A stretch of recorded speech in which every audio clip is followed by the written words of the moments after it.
KSW. Please welcome to the show, Mike McCready. Yeah. Thank you so much. I remember the Trees playing. Back in the day, I remember the Trees playing at the Central, and this is back in '89. And I remember Gary Lee Conner, the guitar player.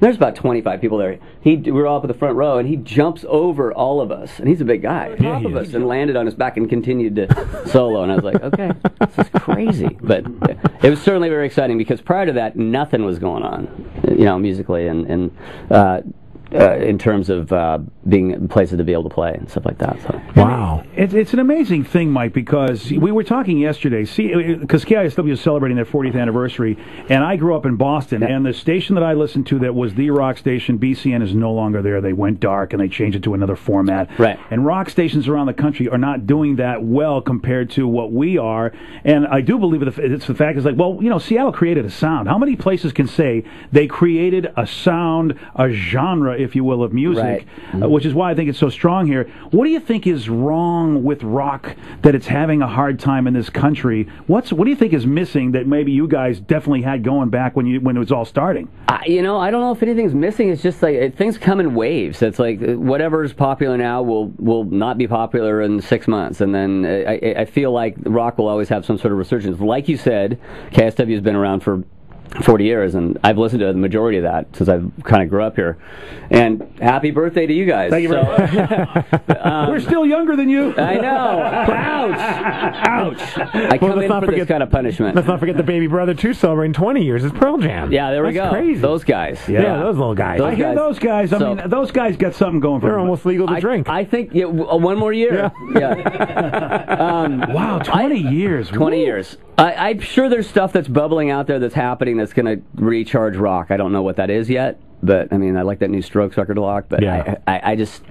Yeah, that's a good question, BJ. I don't know. And I wonder why things happen. I wonder if it's the shyness, because you do bring up the fact that it is quite, if you will, it's sort of like an oxymoron that if you're really good as a musician, which means you're really spending a lot of time by yourself or around a small number of people to be that good, then you're thrust in front of crowds who expect you to be, well, very outgoing and gregarious, which is really, I wonder if that's part of it, more so where other genres seem to be better at that. I think you're certainly in hip hop and rap. They kind of they will portray the life a lot of times of what maybe 70s rock stars were doing at the what I dreamt Aerosmith was doing backstage back in 1978, or Van Halen was, and I think certainly that I think there's rock bands still do that kind of stuff. Maybe they need to start doing more of that. I don't know. Well, and since you brought it up, Aerosmith. It's all about songs too. If you can get up some really good songs, then hopefully you create your own thing. Well, that's a fact. I mean, a lot of the music that you guys were creating, like I said, a lot of the bands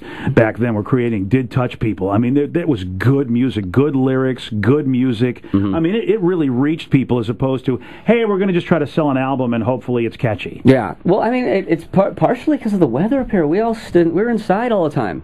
Doing music all the time inside, so it's just... You say that as the sun is peeking through. I know, thank you. We don't even know what that is. What is that? What is it? It's an alien. It's landing. Oh, well, yeah. I know we got to get going, but I have to ask you, because I'm getting a lot of text messages. You just released Versus and Vitology for the 20-year celebration. But what's next on the horizon for Pearl Jam as far as new material? Well, I think we're going to go in at the end of April and hopefully try to do a new record in May. So we're doing that, and we've got a couple of things brewing. We have a movie that hence these PJ20. Yeah, you came with these stickers. I almost put one over the BJ sign over there, but I'm not going to do that. No, you know what? I wouldn't do that to you. What a great marriage, PJ and BJ. Exactly. I would say, you know what? You have my permission. Okay, thank you. You have my permission. You may see one on the way out, but we have a movie coming out that Cameron Crowe did. He essentially took what we had was 1,500 hours of actual footage from our second show on, and took that and snipped it and manipulated it over the past 2 years and put it into 2.5 hours of. And who is this gentleman you're speaking of? Cameron Crowe. I think I might have seen some of his work. You may have seen some of his stuff. Say Anything. I love Vanilla Sky. I love, man. Vanilla Sky's a trip, man. Oh, that movie's awesome. You guys cover In Your Eyes and have Lloyd Dobler holding the stereo. Have Eddie hold the stereo in the air. Almost Famous. Yeah. I want to live in that movie. Speaking of those types of bands, that's where I want to live, is in that movie. So, at any rate, we're doing that and probably a little touring at the end of the year. Nice. So. That's very cool. Well, Mike, doing something. The Crohn's and Colitis Foundation of America gets benefited from this great show, that Flight to Mars, Lazy Susan's reunion show, this Friday at the Showbox at the Market. Mike McCready's going to be there, of course, with those bands I spoke about, and it is for a great cause. Go to showboxonline.com for more information. Also, Mike's got a new blog. Check it out, rockactivism.blogspot.com. Thank you for plugging that. And as a matter of fact, what we should do is we should put a link to this somewhere.